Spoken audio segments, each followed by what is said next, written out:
محمد وعلى آل سيدنا محمد وبارك وسلم۔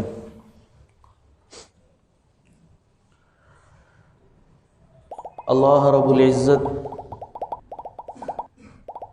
اور حضور انور صلی اللہ علیہ وسلم کے حکم کے خلاف کوئی کام کرنا گناہ کہلاتا ہے۔ انسان اپنی زندگی میں جتنا بھی چاہے کامیابی سے گناہ کر لے، یہ گناہ ضرور بھی ضرور اپنا اثر اس کی زندگی میں دکھاتا ہے۔ اگر کمرے کے اندر ایک انگارہ پڑا ہوا ہو تو کوئی انسان اس انگارے کو اٹھا لے کہ مجھے کوئی نہیں دیکھ رہا، کوئی روکنے والا نہیں، کوئی ٹوکنے والا نہیں، کوئی منع کرنے والا نہیں، تو وہ انگارے کو اٹھا بھی لے تو انگارہ ضرور بھی ضرور اس کے ہاتھ کو جلائے گا، کیونکہ انگارے کے اندر، آگ کے اندر اللہ رب العزت نے یہ تاثیر رکھ دی ہے کہ اس نے جلانا ہی جلانا ہے۔ اسی طرح گناہ کے اندر بھی اللہ رب العزت نے یہ تاثیر رکھ دی ہے کہ اس نے انسان کی زندگی کو پریشان کرنا ہی کرنا ہے۔ اس کی ایک مثال حضرت والد صاحب یہ دیتے ہیں کہ شادی بیاہ کے موقع پر آپ نے دیکھا ہوگا کہ جب کھانا لگتا ہے تو ٹیبل کے اوپر مختلف ڈشز رکھی جاتی ہیں اور ان ڈشز کے نیچے ایک چھوٹی سی موم بتی کی طرح آگ جلا دی جاتی ہے۔ اس کا مقصد کیا ہوتا ہے کہ وہ اس ڈش کے اندر جو کھانا ہے، برتن کے اندر جو کھانا ہے، اس کو گرم رکھے۔ تو بالکل اسی طرح جب کوئی انسان گناہ کرتا ہے تو اللہ رب العزت اس کی زندگی میں پریشانیوں کی موم بتی جلا دیتے ہیں۔ وہ ظاہراً کتنی ہی چھوٹی کیوں نہ ہو، لیکن وہ مسلسل اس کی زندگی کو جلاتی رہتی ہے، جلاتی رہتی ہے۔ تو گناہ کے اندر یہ تاثیر ہے کہ وہ انسان کے دل کو، انسان کے دماغ کو، اس کی زندگی کو انتہائی پریشان کن بنا دیتا ہے۔ تو اس لیے انسان کو یہ کوشش کرنی چاہیے کہ اپنی زندگی حضور انور صلی اللہ علیہ وسلم کی اتباع میں گزارے۔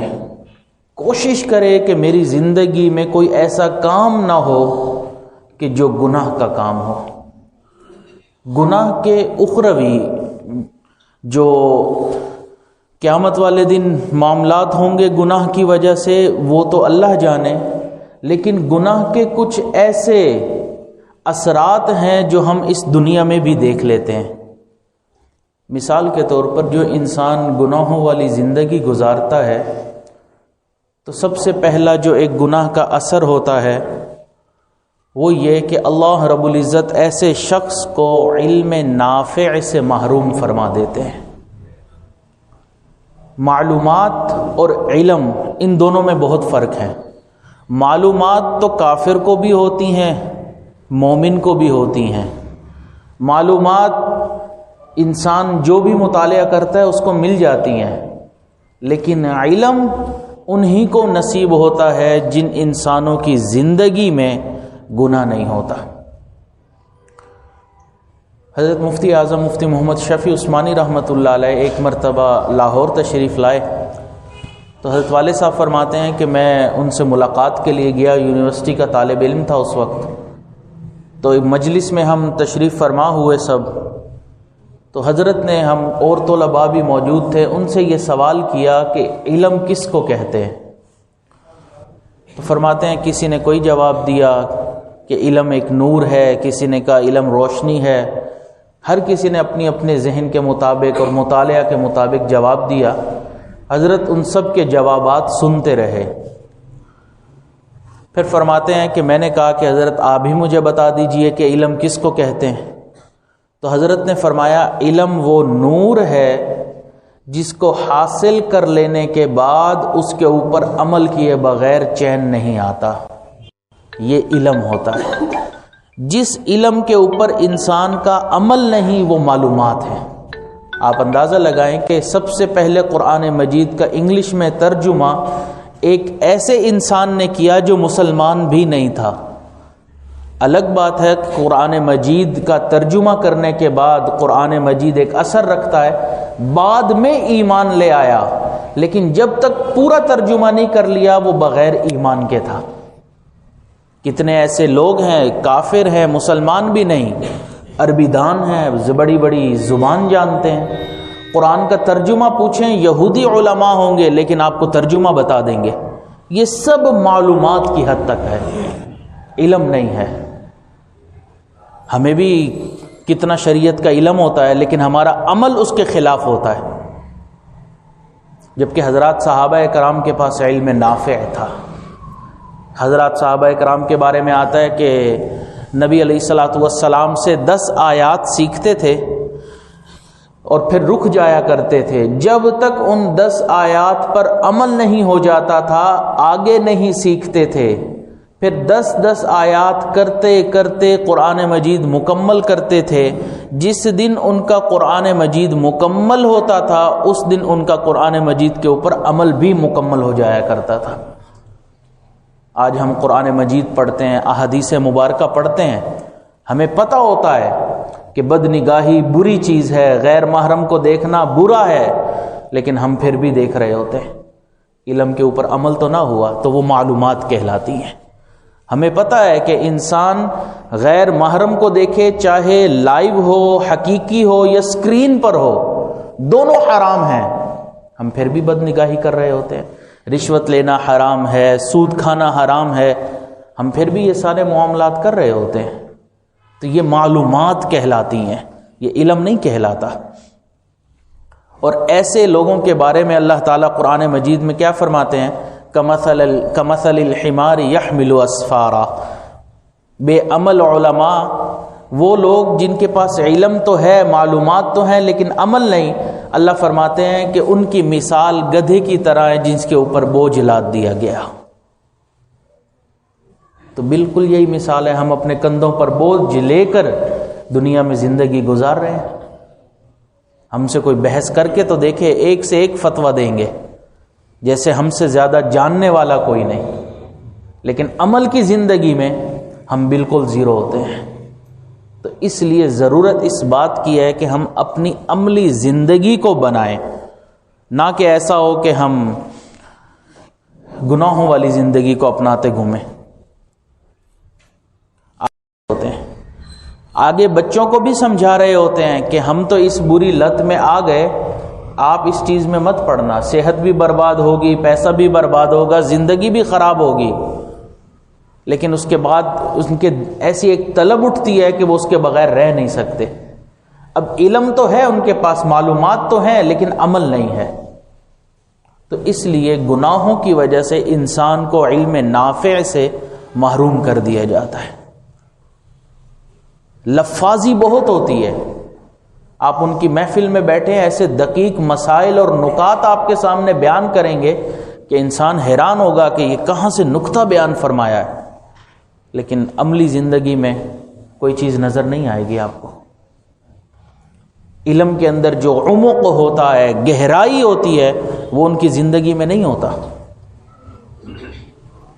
امام اعظم ابو حنیفہ رحمۃ اللہ علیہ کے پاس ایک شخص آیا، آ کے کہنے لگا کہ حضرت میرا اپنی بیوی سے اس بات پر جھگڑا ہو گیا کہ جب گھر میں کھانا بنتا تھا تو وہ کھانا سب میں تقسیم کرتی تھی، اور پھر اس کے بعد خود اپنا کھانا وہ اسی برتن میں کھاتی تھی جس میں کھانا بنایا جاتا تھا، اسی ہنڈیا میں ہی کھانا کھا لیتی تھی، اور آخر میں وہ ہنڈیا چاٹتی تھی اور وہ مجھے اچھا نہیں لگتا تھا۔ تو ایک دن میں نے غصے میں کہہ دیا کہ اب اگر تو نے ہنڈیا چاٹی تو تجھے 3 طلاق۔ کچھ دن تو وہ رکی رہی، لیکن کچھ دن کے بعد عادت سے مجبور تھی تو اس نے ہنڈیا چاٹ لی۔ تو اب طلاق ہوئی یا نہیں ہوئی یہ مسئلہ ہے۔ تو امام صاحب رحمۃ اللہ علیہ نے فرمایا کہ آپ یوں کریں کہ اپنی اہلیہ کو میرے پاس لائیں اور وہ ہنڈیا بھی اس کے ساتھ ہو، میں جب تک خود اس سے سوال نہ کر لوں میں جواب نہیں دوں گا۔ وہ شخص گیا اپنی بیوی کو پردے میں لے آیا اور ہنڈیا بھی لے آیا۔ تو امام صاحب نے اس کی بیوی سے پوچھا کہ آپ نے ہنڈیا کس طرح چاٹی؟ تو اس نے کہا کہ حضرت جب آخر میں سالن ہنڈیا کے ارد گرد لگ جاتا ہے، تھوڑا بہت لگا ہوا ہوتا ہے، تو میں نے اس کو یوں انگلی سے پھیرا اور اپنی اس طرح انگلی سے چاٹ لیا۔ تو امام صاحب نے فرمایا کہ میں فتویٰ دیتا ہوں طلاق نہیں ہوئی، کیونکہ تم نے کہا تھا کہ اگر اس نے ہنڈیا چاٹی تو طلاق، اس نے تو انگلی چاٹی ہے، ہنڈیا نہیں چاٹی ہے۔ یہ علم نافع ہوتا ہے، علم کے اندر گہرائی ہوتی ہے، اللہ ان کے سامنے حقیقت کو کھول دیتے ہیں۔ تو اس لیے گناہ کا پہلا اثر یہ ہوتا ہے کہ اللہ تعالیٰ ان کی زندگی سے علم نافع ختم فرما دیتے ہیں۔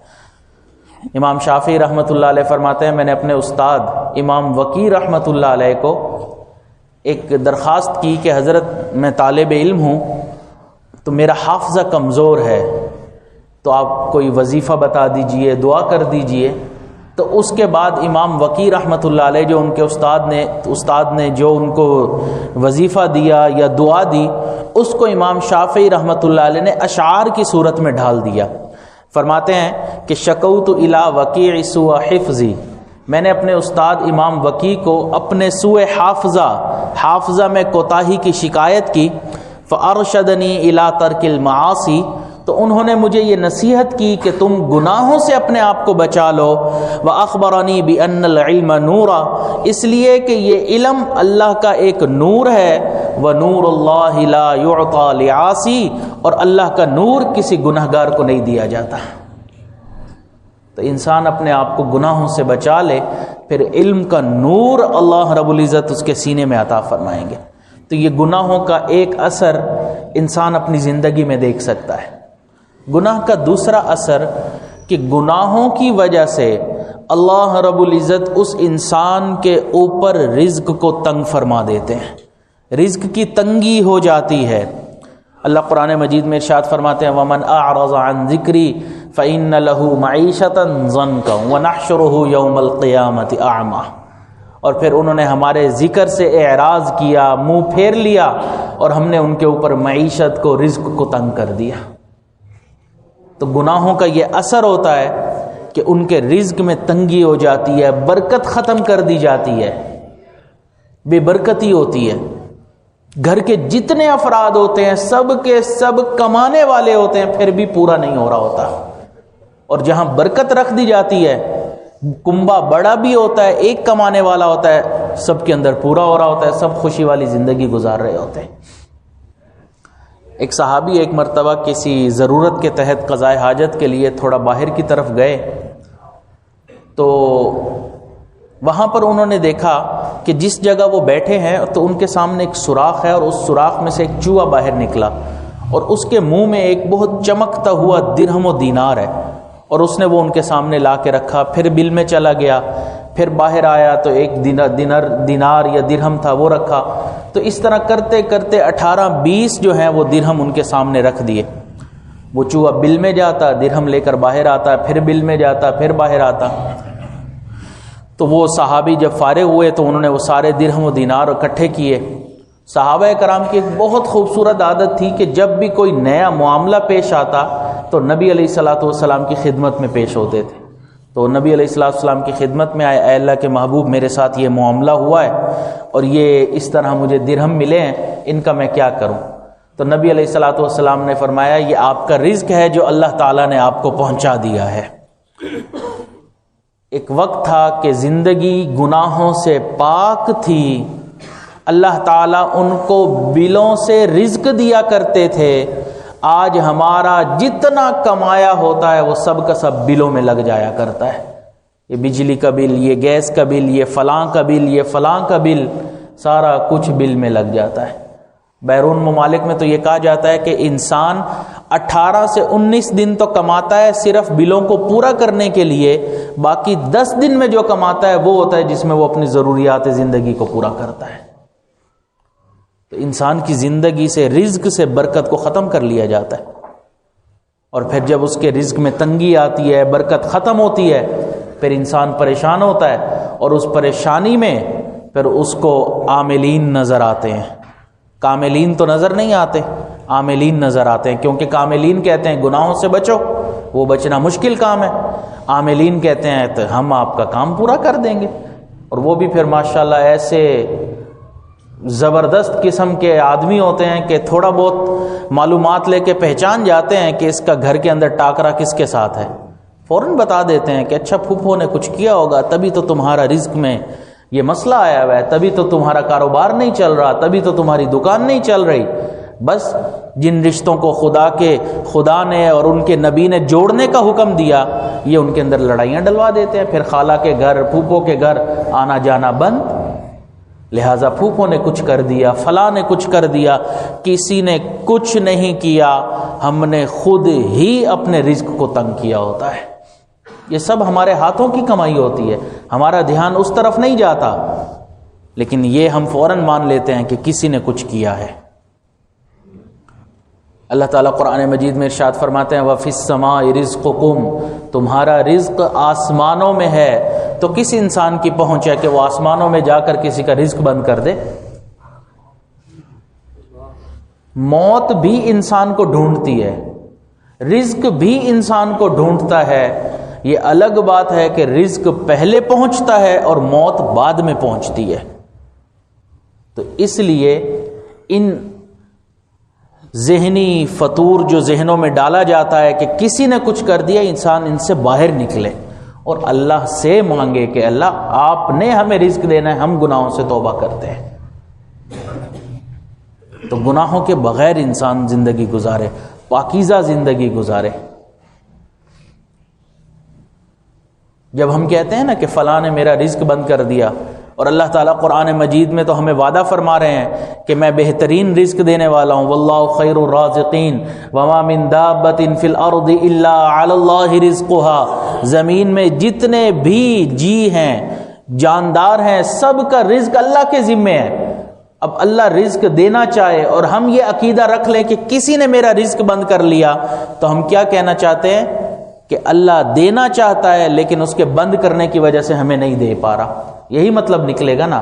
اور یہ تو پھر صحیح عقیدہ نہیں ہے، تو گمراہی والا عقیدہ ہے کہ اللہ دینا چاہ رہا ہے اور اس انسان کی وجہ سے اللہ دے نہیں پا رہا، ممکن ہی نہیں ہے۔ اللہ اگر دینا چاہے پوری انسانیت بھی مل جائے تو اس چیز کو روک نہیں سکتی ہے۔ تو ہمارے اپنے گناہ ہوتے ہیں جس کی وجہ سے اللہ تعالیٰ رزق سے برکت ختم کر دیتے ہیں اور پھر انسان کے رزق میں تنگی آ جاتی ہے۔ یہ گناہوں کا اثر۔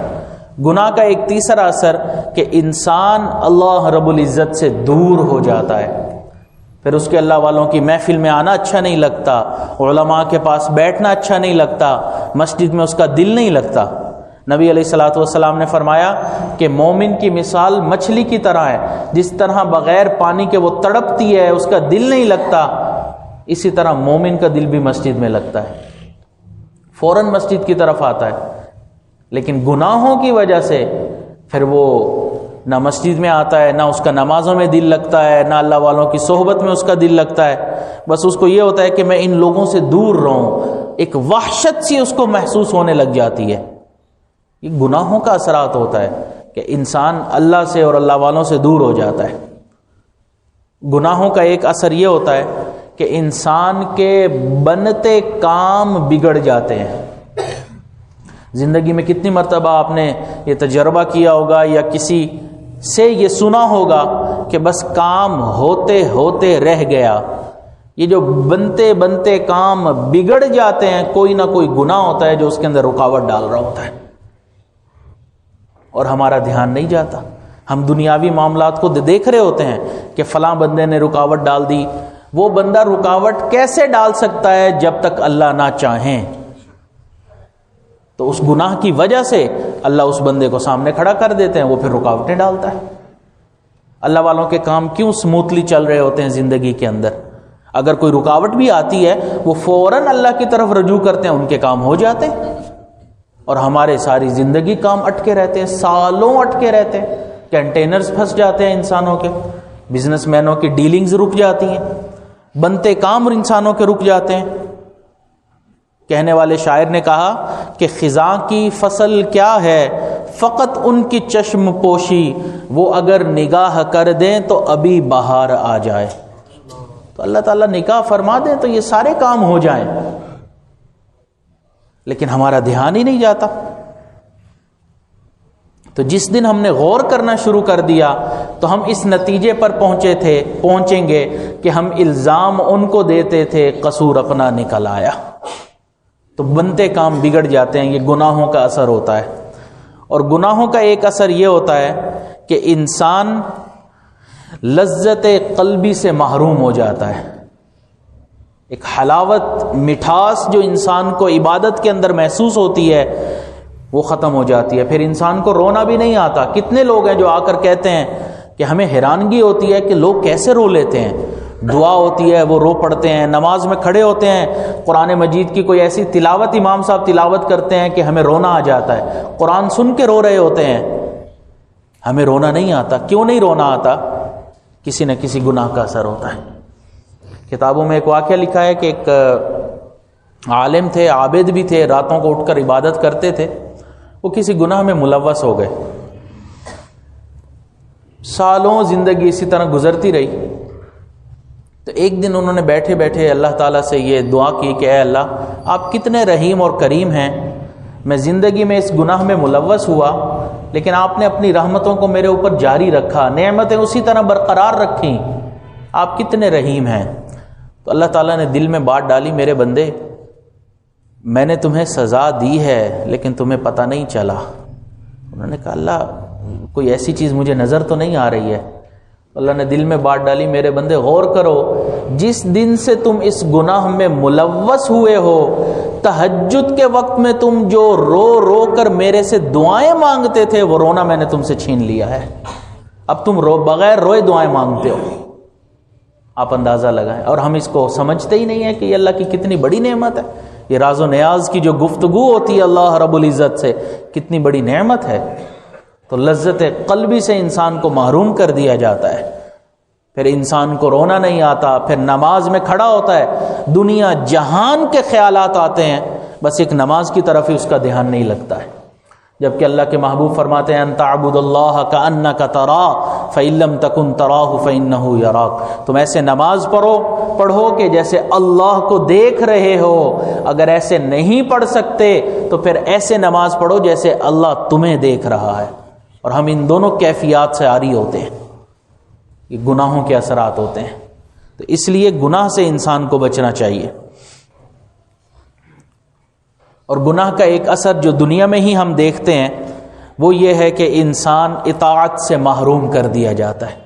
انسان ایک گناہ کرتا ہے، پھر دوسرا گناہ، پھر اس کے لیے گناہوں کا راستہ کھل جاتا ہے، جبکہ نیکی اور اطاعت کا جو راستہ اور دروازہ ہوتا ہے وہ اس کے لیے بند کر دیا جاتا ہے۔ جیسے انسان پہاڑ سے جب اترتا ہے تو ایک ہی قدم اٹھانا ہوتا ہے، اگلے قدم خود بخود آتے نیچے کی طرف آتے چلے جاتے ہیں۔ تسبیح کا دانہ ٹوٹتا ہے، ایک گرتا ہے تو اس کے بعد قطار لگ جاتی ہے۔ بالکل اسی طرح جب انسان گناہوں میں ملوث ہوتا ہے تو ایک کے بعد دوسرا گناہ، تیسرا گناہ، پھر انسان کی زندگی اتنی گناہوں میں آگے بڑھتی ہے کہ ایک ایک کر کے اس کی زندگی سے نیکیاں ختم ہوتی چلی جاتی ہیں۔ پہلے تکبیر اولیٰ ختم ہوئی، پھر اس کے بعد ایک رکعت رہ گئی، پھر 2 رکعت رہ گئی، پھر نماز ختم ہوئی، جماعت ختم ہوئی، ایک وقت آتا ہے کہ فرائض سے ہی وہ انسان محروم کر دیا جاتا ہے۔ پھر اس کو پرواہ بھی نہیں ہوتی ہے کہ میں فرائض بھی نہیں پڑھ رہا ہوں۔ تو یہ گناہوں کا اثر ہوتا ہے کہ انسان اطاعت سے محروم کر دیا جاتا ہے۔ اور گناہوں کا ایک اثر یہ ہوتا ہے کہ انسان اس دنیا میں جب وہ گناہ کرتا ہے تو فرشتوں کی دعاؤں سے محروم کر دیا جاتا ہے۔ فرشتے انسانوں کے لیے ہر وقت دعا کر رہے ہوتے ہیں لیکن پھر وہ محروم کر دیا جاتا ہے اس گناہ کی وجہ سے۔ اور گناہ کا ایک اثر یہ ہوتا ہے کہ اس انسان کے اندر سے شرم و حیا کو ختم کر دیا جاتا ہے، پھر وہ بے حیا بن کے گھوم رہا ہوتا ہے۔ اس کو پھر یہ بے حیائی نظر نہیں آتی اپنے معاشرے میں۔ اگر اس کے گھر کی خواتین تھوڑا لباس پہن کر بھی باہر نکلتے ہیں، یہ تو فیشن ہے، یہ تو آج کل یہی چلتا ہے، یہ تو ایک سٹیٹس ہے، پھر اس کو بے حیائی نظر نہیں آتی۔ اور اللہ کے محبوب نے فرمایا اذا لم تستحیی فاصنع ما شئت، جب تیرے اندر سے حیا نکل جائے پھر تو جو چاہے کر۔ حیا بنیاد ہے، حیا ہی نکل جاتی ہے، پھر اس کو بے حیائی کے کام نظر نہیں آتے ہیں۔ اور گناہوں کا ایک اثر یہ ہوتا ہے کہ انسان کو مرتے وقت کلمے سے محروم کر دیا جاتا ہے. وہ کلمہ پڑھنا بھی چاہتا ہے تو اس کی زبان کو روک دیا جاتا ہے. ایک ڈاکٹر ہیں، انہوں نے ایک کتاب لکھی، عاجز اپنی بات کو سمیٹ رہا ہے. انہوں نے ایک کتاب لکھی کہ جس کے اندر انہوں نے کہا کہ میں ایمرجنسی وارڈ میں ہوتا تھا اور میرے سامنے ہزاروں لوگ جو ہیں وہ میری زندگی میں ایکسپیرینس کے دوران فوت ہوئے، اور میری کوشش ہوتی تھی کہ سب کو کلمہ پڑھاؤں. تو میں نے 100 ایسے لوگوں کو چنا جن کے آخری وقت بڑا عجیب و غریب تھا. تو انہوں نے 100 ان واقعات کو اس کتاب میں اکٹھا کیا کہ ان کا آخری وقت کیسے تھا. تو وہ کہتے ہیں کہ بعض مرتبہ ایسا ہوتا کہ میں کلمہ پڑھاتا، اگلا انسان کلمہ نہیں پڑھتا تھا، آگے سے گالیاں دیتا تھا، کیونکہ زندگی بھر گالیاں ہی تو دیتا آیا تھا ایک دوسرے کو. اور کئی لوگوں کو میں کلمہ پڑھاتا تھا تو وہ کلمہ پڑھنے کے بجائے کہتے تھے آلو خرید لو، سبزی خرید لو، کیونکہ ساری زندگی یہی کام کیا، دین کی طرف دھیان نہیں تھا. مرتے وقت زبان سے وہی نکلا جو ساری زندگی انسان کرتا آیا تھا. فرماتے ہیں کہ وہ ڈاکٹر صاحب کہ ایک دو لوگوں سے اشاروں سے میں نے پوچھا کہ میں کلمہ پڑھا رہا ہوں، تم پڑھ کیوں نہیں رہے؟ تو انہوں نے بتایا ہم پڑھنا چاہ رہے ہیں لیکن ایسے لگتا ہے جیسے ہماری زبان کو کسی نے پکڑ لیا، کوئی پڑھنے نہیں دے رہا. یہ حالت ہو جاتی ہے. بغیر کلمہ پڑھے دنیا سے چلے جاتے ہیں. 100 لوگوں کو میں نے دیکھا، ان 100 میں سے صرف 2 نے کلمہ پڑھا، 98 بغیر کلمہ پڑھے اس دنیا سے چلے گئے. اور نبی علیہ الصلوۃ والسلام کیا فرماتے ہیں؟ من کان آخر کلامہ لا الہ الا اللہ دخل الجنہ، جس کا آخری کلام لا الہ الا اللہ ہوگا وہ سیدھا جنت میں داخل ہوگا. یہ آخری کلام ہونا چاہیے، اور اس آخری کلام کے لیے زندگی میں محنت کرنی پڑے گی. ایک ہی دم کوئی پہلوان یا کوئی باکسر اکھاڑے میں اتر کر یا رنگ کے اندر آ کر اگلے کو نہیں ناک آؤٹ کر دیتا، اس کو پہلے زندگی بھر محنت کرنی پڑتی ہے. پھر جب وہ میدان میں آتا ہے تو فوراً ناک آؤٹ کر لیتا ہے. کوشش کرنی ہوتی ہے. اسی طرح آخری وقت میں کلمہ ایسے ہی نصیب نہیں ہو جاتا، زندگی بھر اس کے لیے محنت کرنی پڑتی ہے. پھر اللہ تعالیٰ اس کی زبان پر یہ کلمہ جاری فرما دیتے ہیں. خود بخود فرشتے آ کر اس کو یاد دلاتے ہیں. امام ابو زرعہ رحمۃ اللہ علیہ ایک بہت بڑے محدث تھے. آخری وقت آیا تو شاگردوں نے کہا کہ اب حضرت کو ہم نے تلقین کرنی ہے کلمے کی، کہ کلمہ آخری وقت ہے تو پڑھ لیا جائے، کیسے پڑھیں؟ مناسب نہیں ہے کہ حضرت سے ہم اس طرح تلقین کریں اور کلمہ پڑھیں، ہمارے استاد ہیں. تو انہوں نے سوچا کہ جس حدیث مبارکہ میں کلمے کے بارے میں بتایا گیا ہم اس حدیث مبارکہ کی تلاوت کرتے ہیں. تو شاگردوں نے حدیث بیان شروع کرنا کر دی کہ ہم نے فلاں سے سنا، انہوں نے فلاں سے سنا. جب 2-3 محدثین کا نام لیا تو استاد سمجھ گئے کہ یہ کون سی حدیث پڑھنا چاہ رہے ہیں. تو انہوں نے خود ہی تلاوت کی، اور حدیث مبارکہ یہی تھی من کان آخر کلامہ لا الہ الا اللہ دخل الجنہ. تو امام ابو زرعہ رحمۃ اللہ علیہ نے حدیث پڑھنا شروع کر دی. من کان آخر کلامہ لا الہ الا اللہ تک پہنچے، وہیں پر ان کی موت آ گئی. دخل الجنہ، پریکٹیکلی وہ جنت میں داخل ہو گئے. یہ زندگی بھر محنت کرنی پڑتی ہے. تو اس لیے اس محفل میں ہم اس بات سے توبہ کریں کہ اللہ آج کے بعد ہم گناہوں سے اپنے آپ کو بچائیں گے، اپنے ظاہر کو باطن کو سنواریں گے، اور اللہ تعالیٰ سے جتنے بھی آج تک گناہ ہوئے ہیں ہم ان کی معافی طلب کرتے ہیں. اللہ تعالیٰ آئندہ ہمیں ایمانی، اسلامی اور قرآنی زندگی بسر کرنے کی توفیق عطا فرمائے. وآخر دعوانا ان الحمد للہ رب العالمین.